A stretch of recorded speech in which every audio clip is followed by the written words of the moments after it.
மக்களே, welcome to Dubai நண்பன். இந்த வீடியோ வந்து நேற்று தளபதி வேலூரில் பேசின ஸ்பீச்சுக்கு எனக்கு பொம்பளையில் நான் உண்மையில் மதிக்கிறவன்.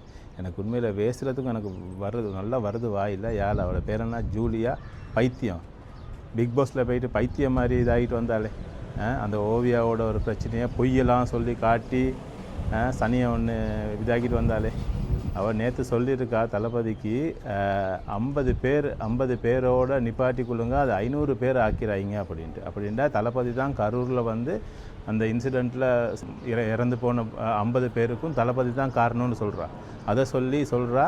அந்த தளபதி சொன்ன குட்டி ஸ்டோரிக்கு, நேற்று வேலூரில் பேசின குட்டி ஸ்டோரிக்கு அதை நம்பி எல்லோரும் போயிட்டு மாட்டுக்கு புல்லை கொடுத்தாங்கன்னா 500 பேர்கிட்ட சாக வருவோம், அதுக்கும் நீங்கள் எதாக்கி கொள்ளாதீங்க அப்படின்றான். இவளுக்கு எவ்வளோ ஒரு தைரியம் இருக்கும். ஒரு பொம்பளை தானே, ஐ சுற்றி யாரும் ஒன்றும் சொல்ல மாட்டாங்கன்ற சொல்கிற தைரியத்தில் பேசுகிறாளா இருக்கும் இல்லையா? அது அப்படின்னா அந்த நெகட்டிவ் மைண்ட் செட்லேயே இருக்கதா இருக்கும். என்ன சரி நெகட்டிவாகவே பேசி அவங்க ட்ரெண்ட் ஆகுறதுக்கு இல்லையா? இப்போ இந்த கொஞ்ச நாள் அவளோட பேச்சு அவளை பற்றி ஒன்றுமே இல்லாமல் இருந்துச்சு. அப்போ இன்னொருக்கு அவள் வந்து வெளியே வரணும்னாக்கா அவளுக்கு வந்து என்ன நெகட்டிவ் மார்க்கெட்டிங் ஒன்று வேணும். நெகட்டிவ் மார்க்கெட்டிங் ஒன்று பண்ணாக்கா அவளுக்கு இன்னொருக்கா வெளியே வரலாம். வெளியே வந்தால் நீ அவளோட வீடியோஸ் எல்லாம் ஓடும், அவளுக்கு சல்லி வரும். இப்படி சம்பாதிக்கணுமா? இதுக்கு நண்டுக்கிட்ட சாவலாம் இப்படி ஒரு சம்பாத்தியம் சம்பாதிக்கிறதுக்கு.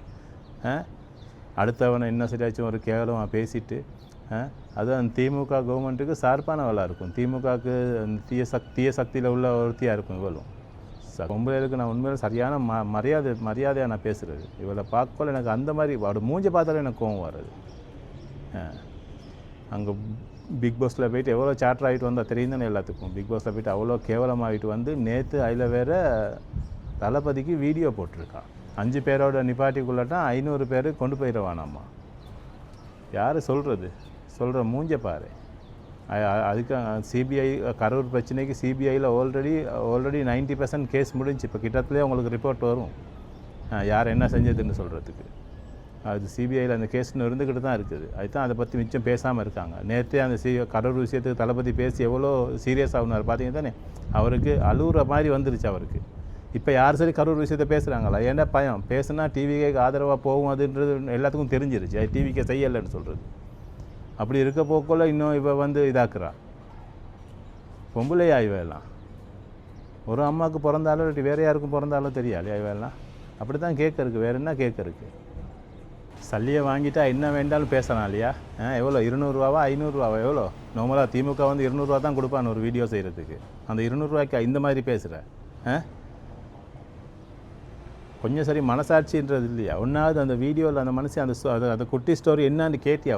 ஒழுங்கா அந்த குட்டி ஸ்டோரி என்னான்றது சரி கேட்டுப்பட்டுச்சா? தமிழ்நாட்டுக்கு ஒரு நல்ல ஆட்சி ஒன்று வரப்போகுது, அதை கெடுக்கிறதுக்கு நாங்கள் ஸ்ரீலங்காக்காரனை நாங்களே ஆசைப்படுறோம் தமிழ்நாட்டுக்கு அப்படி ஒரு மனுஷன் வரணும், தமிழ்நாடு நல்லா இருக்கணும்ன்ட்டு. இந்தியாவில் பிறந்துட்டு தமிழ்நாட்டில் பிறந்துட்டு இந்த மாதிரி கேவலமாக நடந்துக்கிட்டு இருக்கிற நீ மனுஷியா இல்லாட்டி வேறு யாருமா? நீ ஜடமா? நீ என்ன சொல்கிறது? ஒன்றாவது அந்த குட்டி ஸ்டோரி அந்த மனுஷன் என்ன அந்த குட்டி ஸ்டோரியை சொன்னான்னு சொல்கிறத கேளு போயிட்டு. ஒன்றாவது அந்த குட்டி ஸ்டோரி எவ்வளோ அழகான குட்டி ஸ்டோரியோன்னு அதில் எவ்வளோ அழகாக இது அர்த்தம் இருக்குதுன்னு சொல்கிறத கேளு. புல்லை கொடுக்க போனார், அப்போ வந்து குத்துன்றதை மொத்தம் வந்து என்னத்தையோ பிடிச்சிட்டு வந்து சொல்கிற என்ன விஷயத்தையும் ஒரு விஷயத்தை பாசிட்டிவாக திங்க் பண்ணு, நெகட்டிவ் மைண்ட் செட்லேயே இருக்காமல். பிக் பாஸில் எவ்வளோ சார்ட்டர் ஆகணும்னு தெரியும் தானே. அந்த வீடியோவெல்லாம் இன்னொக்க பார்க்கல உனக்கே விளங்கியிருக்குன்னா நீ எவ்வளோ சார்ட்டர்னு சொல்கிறது. நாங்கள் சொல்லியா தெரியணும் நீ எவ்வளோ சார்ட்டர்னு சொல்கிறது.